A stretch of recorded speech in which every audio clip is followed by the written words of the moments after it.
Hi, everybody, and welcome to the Dr. Psych Mom Show. Today, you're in luck if you like hearing me rant angrily about shit, hopefully in at least somewhat of a funny way, like with the Fair Play episode, because of Vest Guy meme, and I will tell you about Vest Guy meme in a little bit. Please do subscribe, though, before we get into the meat of this episode. I must tell you to subscribe. I have loads of great subscriber episodes, most recently on how your kids deserve a happy parent, but then you're kind of fucked if you never saw a happy parent. So how do you go about doing that? And of course, join my Facebook group. I have lots and lots more people joining recently. Perhaps because of the holidays at home with the family. That's always, something that really helps people, move forward into self-reflection about how they want to change shit after spending a whole bunch of time at home over the winter break. Anyway, so Vest Guy meme, so on my Facebook page, which of course you should follow, at least that, because it is free, unlike the Facebook group.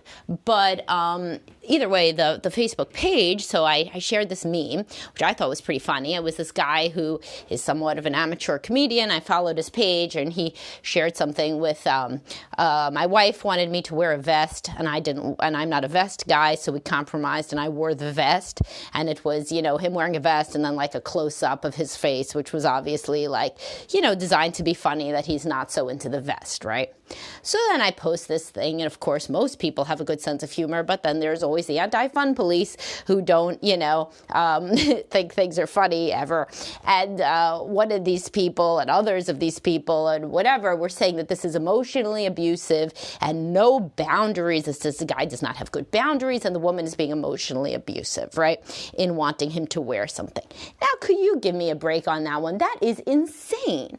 So this is exactly what I'm talking about in the Cult of Boundaries and Cult of Preferences podcast, and my constant perseveration on the idea that the individual is put so far above the unit in today's marriages that it's like almost impossible for a marriage to succeed.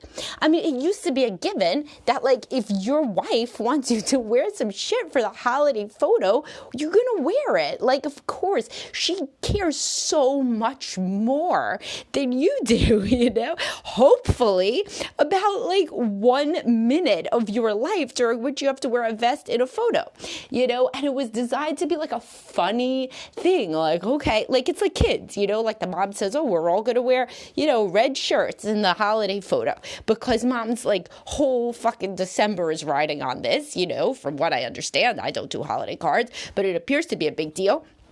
And so everybody puts on a red shirt to be nice to mom. Like, what the hell? Like, this putting the unit above the individual. Who cares you don't want to wear a red shirt for that day? Big shit. It would be the same as if you were going to a wedding. You got to dress up in formal clothes. You don't wear gym clothes to a wedding because that's not respectful to the bride and the groom.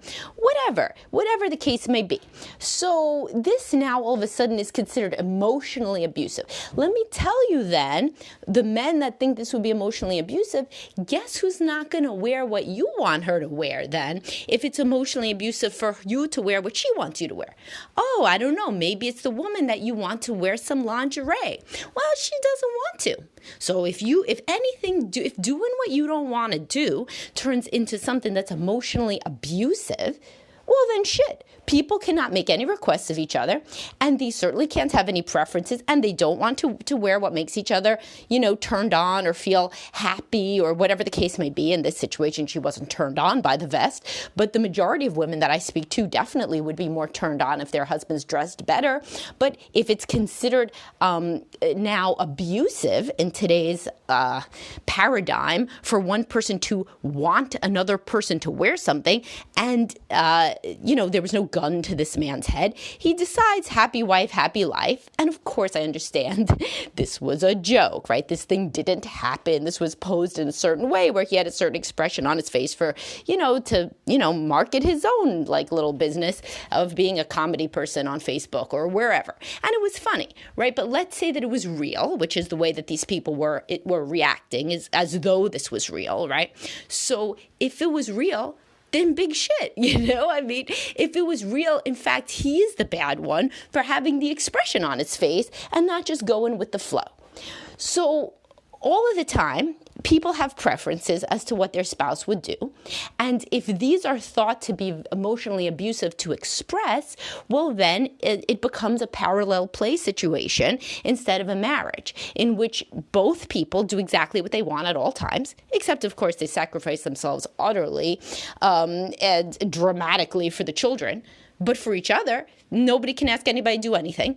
So this is why people end up in my office, because they're basically in a parallel play. Remember parallel play? You learned it in your baby center emails about toddlers. Toddlers don't play with each other usually. They play next to each other. And this is the sort of play that I see in, or life really, that I see for many couples. Because nobody is allowed to say that they want the other person to do anything, then they just are kind of next to each other doing whatever they want to do. And then they both feel completely lonely and not connected and really quite unhappy. So what would a situation look like on the other side? Because, of course, I don't only think that, women should be able to tell men what to wear. I do think women should be able to tell their husbands what to wear if it's like, oh, I want you to wear X because it's attractive or because I like it. 100%. But what else do I think? Men should be able to do the same thing. And what's so ironic is men want this frequently more than women do, because men are very visual and turned on by the idea of the woman wearing lingerie or wearing a low-cut shirt or wearing a tight dress or wearing a dress at all or wearing jeans or wearing boots or whatever the hell, heels, whatever they want. Right? And so then if this turns into a you shouldn't have anything that you want me to do because it's my body, my choice, like something that is like that people used about like sexual assault, rhetoric that is correct, that is like a person should not be forced into unwanted sexual congress. 100%, right? Like definitely. How does that have to do with in a loving marriage not putting on a piece of clothing that turns on your partner? I mean, this is like, it's become insane. It would be the same as like saying to your toddler, my body, my choice, if they want a hug. This is not a relevant response, Like, sure, you don't always have to give them a hug, but you do kind of have to give them a hug 99% of the time, possibly like, no, I mean, if you're sleeping, you could have boundaries. If you're in the bathroom, if you're in the shower, but within a normal day, you're not going to be able to get through a day. If your kid asks you for a hug, you cannot not do that and still be considered a loving person. I don't care what the hell people respond on my Facebook about what if you have sensory issues. I don't care what kind of sensory issues you have. If your child asks you for a hug and you never give it to them, that is not being a loving parent. It's just not. It's just not. There's some things that just are not, and that's one of them. So, similarly, if your spouse asks you for a hug, you can't not give it to them. If you want to remain married and you want to be in a close, loving relationship, you cannot consistently just not do anything you don't want to do. Because that's not marriage. That's not a family. It's also not work. You can't say to your boss, I just don't want to do that. There's another thing I don't want to do too, and then there's a third thing, and you know what? I don't really want to do any of this job pretty much, except for this 10% that I like to do. You can't do that and remain employed. So similarly, you cannot consistently not do anything you don't want to do and remain married. You can legally, but it's not ethical. It's really just not ethical to remain married, ostensibly say that you're part of a unit, but then not do anything that makes you part of a unit, not do anything that involves the remotest little bit of self-sacrifice, such as wearing something that your partner likes, putting a piece of material on your body that your partner likes. Like in that moment, you're not engaging in self-expression with your clothes, and that's okay. Everything does not have to be the cult of the self and infinity self-expression at all times. And I'll tell you, that if that guy puts on a vest, his wife is much likelier to put on some slutty lingerie for him later on, because their marriage, at least in terms of what I see, and yet again, I know this was a joke, but but in response to people who took this to be not a joke and representative of a larger problem of people forcing one another to do things they don't want to do. This, if you have that much trouble with putting on a vest or that much trouble with putting on a piece of lingerie, perhaps you're a person that does not want really deeply to be in a relationship, because the word relationship involves relating. It involves a connection, and it involves frequently doing things you do not want to do in the larger service of being loving. Just like no parent has ever wanted to play Candyland or Shoots of Ladders in the history of time, but yet you do it. Not constantly, but you do it because you want to be a loving parent, and this is the game that your child, who has a different kind of brain than you do, really likes. So it is very boring to you, but it is not boring to them, much like lingerie or like the vest. So it's the same sort of thing. And this speaks interestingly to, in my Facebook group, I'll probably be doing a podcast about this specifically, but in my Facebook group, some people are talking about like what's average sex versus good sex versus kinky sex. And I was like, man, I'm at the level where like I'm telling people that like men like their penis touched, you know? So we're like kind of at baseline. And if like that one was dispelled into the atmosphere and people like understood that level of stuff, then we could try to get up to like kinky stuff and education about that. But since it's relevant, a large part of like having a really adventurous and kinky sex life is that you do stuff for the other person. Like certainly it's consensual, just like wearing the vest is consensual because he put it on his own body. But wearing something that your partner finds to be sexy is a big part of many adventurous and exploratory and fulfilling sex lives, you know? So a woman wearing something sexier out in public than she herself would choose would be a very popular thing to happen with any sort of sex that has even remotely any sort of power play in it. You know, so that the man tells you what to wear, which it's so interesting. Many women tell me they want the man to be more dominant in bed. This is like a big thing that women say. But then they're like, no, I don't like that lingerie he chose. It's too slutty. Well, girl, how are you going to work that in your mind? You won't put on the lingerie he wants, but you what? You want him to be dominant? How's he dominant? He just said something he wants. You said no. So, and this isn't the fun kind of no, by the way. This isn't the safe word kind of no where they're saying no, but they want to be forced to say yes. This is not that. This is no fucking way. You're disgusting. And get that thing away from me in terms of the slutty lingerie.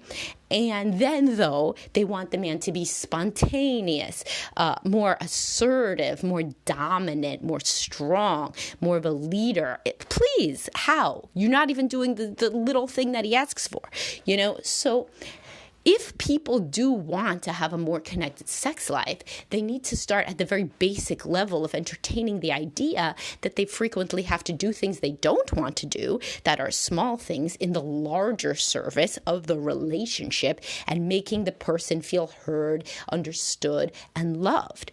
So, yet again, with the vest, this guy would be, if this was a real thing, and assuming that he didn't have the fuck you expression on his face, and he was like a myriad intelligent, real men in the world who say, okay, you want us to wear white shirts for the photo shoot of the family on the beach? Cool, I'll get a white shirt. So if he was one of those dudes, then those guys end up in a best case scenario, and there are happy couples, remember, I talk about unhappy ones, but there's plenty of happy ones, and those guys end up with women who are like, oh, he wants me to wear heels and a sexy dress on date night? That makes sense. He's a dude. Dudes like that sort of shit. I guess I'll get one. And then the guy's happy. She's happy with the photo thing. He's empathized that something that is of zero importance to him is of importance to her, so thus he wants to do it. And she says, man, I'm not really comfortable in heels and a dress, but I'm real comfortable with how he looks at me. In fact, I really like it. Knowing that I am being his fantasy for a night is not only a turn on, maybe it is, maybe it isn't, depends where she is in her menstrual cycle, but it is a loving gesture and one that I know will be good for our relationship and makes him feel lucky. So the same way that all the women who look at my holiday card know that my husband listens to me and that he listens when I tell him to wear a white shirt on the fucking beach for the sunset pictures, everybody knows it's a shortcut to tell other women, guess what? He respects me. He empathizes with me. He's a good man. He does this family shit. He doesn't want to wear this fucking shirt. He doesn't want to take these pictures, but he pays for it and he likes it and he's smiling because he loves me. That's the same way as men feel if you're going out wearing whatever he thinks of as sexy on your date night, because he feels like, whether it's right or wrong, and men always say, oh, I don't care what other guys think of me. Well, they notice every guy that looks at you, by the way, and they're very proud. But anyway, they think, oh, in the hierarchy of the world, I am a man whose wife cares about him, cares about his preferences, and wants to turn him on, wants to do the things that he likes, and considers it less of a bad thing to be in a tight dress. Oh, all right, it's not the most comfortable thing in the world. Okay, but she can be uncomfortable in a very small way, for the larger good. Just like I was uncomfortable in a very small way, joshing around during a photo shoot with my kids. Well, that's not my personality, but she loves it. And those pictures go up on our wall and it's awesome for her. Yeah, I could give a shit, but I want her to be happy. And thus she too is the same way with the sexy dress. She wouldn't wear it on a night out with her friends, but she's not on a night out with her friends. She's on a night out with her husband that loves this. And therefore she loves that I love it. Now, if you're in a situation where something like wearing the white shirt for a photo shoot or wearing the sexy dress for a night out becomes a source of rage, then one of two things, usually both actually. So you need individual therapy to work on why this happens. Likely your rights were violated in a very real sense during your childhood, and now you're very hyper attuned to any potential boundary violation within your relationship, which is limiting your ability to be deeply generous and giving. Another thing is you may have many unresolved empathic ruptures and a lot of resentment toward your spouse because of their perceived boundary violations in the past, such that you find it extremely uncomfortable to do anything you don't want to do now, because you feel that there were certain ways in which your boundaries were violated within the relationship, which kind of definitely means that they were violated before the relationship, because it is most likely that people find familiar a boundary crossing relationship when they had a boundary crossing and violating childhood. So if you need an example for this, a girl that had been sexually abused by her father, unfortunately, this is not as uncommon as you would think, is then drawn to a man perhaps who is similarly a boundary violator, right? And can be emotionally abusive. And within that context, certainly, she's not going to want to wear a sexy dress, nor should she wear a sexy dress. And honestly, she probably shouldn't be in the marriage. And that's what therapy could help her figure out. Or a man whose mother was inextricably involved in every aspect, micromanaging what he wore, how he talked, how he acted, what he did for school, with a career he picked, very over-intrusive, will frequently be drawn to and marry an over-intrusive wife, and then will perceive any preference she has about how he acts or dresses to be another example of this intrusiveness, and he deeply hates the relationship and hates himself for even originally getting into another boundary-violating relationship. So in the context of either unresolved childhood trauma or, and again frequently both, a relationship that has a history of true boundary violations, then this is not going to be relevant, right? But within the context of a loving marriage, where most things are good and the person is not out to get you, the majority of humans need to work on being less selfish, not more. there's frequently I talk about people who need to work on being more selfish, right? So people pleasers and workhorse type of people, codependent type of people, all of my posts about, when you need to kind of set your boundaries and say, I'm not going to live in X situation anymore, whether this is emotionally abusive, whether it's a sexless marriage, whatever it is.